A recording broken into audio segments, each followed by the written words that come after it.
बिस्मिल्लाहिर्रहमानिर्रहीम and welcome to my channel. तो ये जो आप लोगों को नज़र आ रही है बीफ कढ़ाई, आज मैं इसी की रेसिपी आप लोगों से शेयर करने जा रही हूँ। और ये पेशावरी स्टाइल की बीफ कढ़ाई है, बहुत ज़बरदस्त बनती है।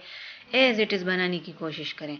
इसके अलावा मैं आप लोगों के साथ शेयर कर चुकी हूँ चरसी टिक्का कढ़ाई, उसके 2 सीक्रेट्स मैं आप लोगों के साथ शेयर कर चुकी हूँ। तो अगर किसी को वो वाली रेसिपी जो है वो चाहिए तो मैं यहाँ पर आई के बटन पे आप लोग क्लिक करें, या फिर मैं लिंक जो है वो डिस्क्रिप्शन में भी दे दूँगी, आप लोग वहाँ से ले सकते हैं।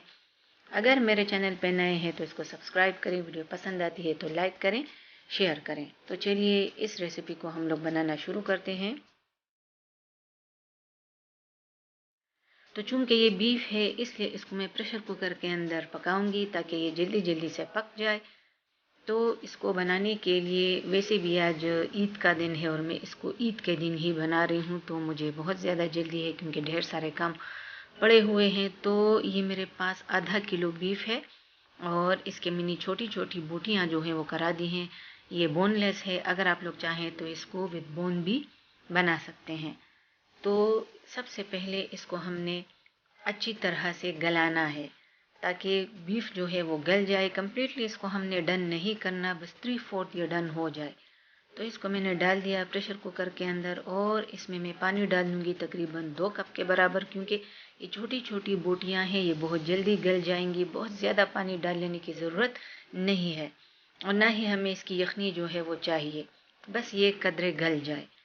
इसके साथ ही मैंने नमक शामिल किया 3/4 टीस्पून, वो आप लोग टू टेस्ट डालेंगे। मैंने 2 कप पानी डाला है, आप लोग अपने गोश्त के मुताबिक पानी डाल दीजिएगा। प्रेशर कुकर का ढक्कन बंद करके उसको मैंने पकने के लिए छोड़ दिया।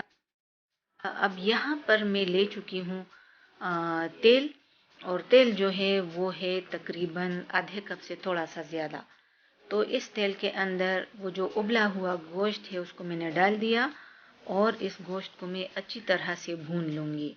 इसको हमने खूब अच्छी तरह से भून लेना है क्योंकि भुनाई से ही इसका एक्चुअल फ्लेवर जो है वो आता है। तो इसी तरह से रेसिपी को फॉलो कीजिएगा जिस तरह से आपको बताया जा रहा है।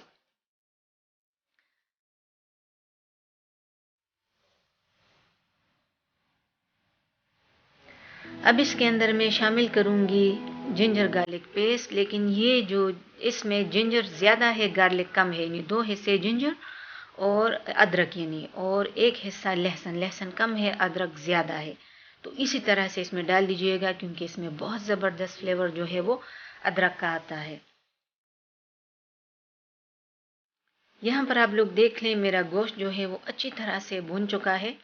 अब इसके अंदर मैं शामिल कर रही हूँ आधा किलो के बराबर टमाटर, जिसको मैंने चॉप किया है रफली।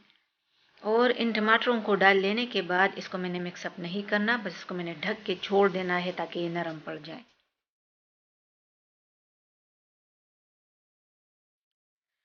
थोड़ी देर के बाद जब मैंने ढक्कन हटा दिया, टमाटर नरम हो चुके थे, तो इसको मैंने अच्छी तरह से टमाटरों के साथ भूना।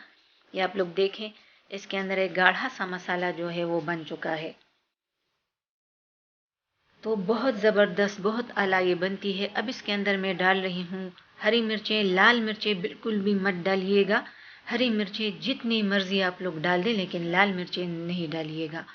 तो ये हरी मिर्चें मैंने शामिल की और इसके अंदर मैं इसको सिर्फ 5 मिनट के लिए दम पे छोड़ूंगी। हरी मिर्चों के साथ इसको पकाना नहीं होता, वरना तो आप लोग फ्लेवर जो है उसको ख़राब कर देंगे अगर आपने इसको हरी मिर्चों के साथ पकाया। बस सिर्फ इसको दम पे छोड़ दें और इसके बाद ये इसको मैंने सर्व किया।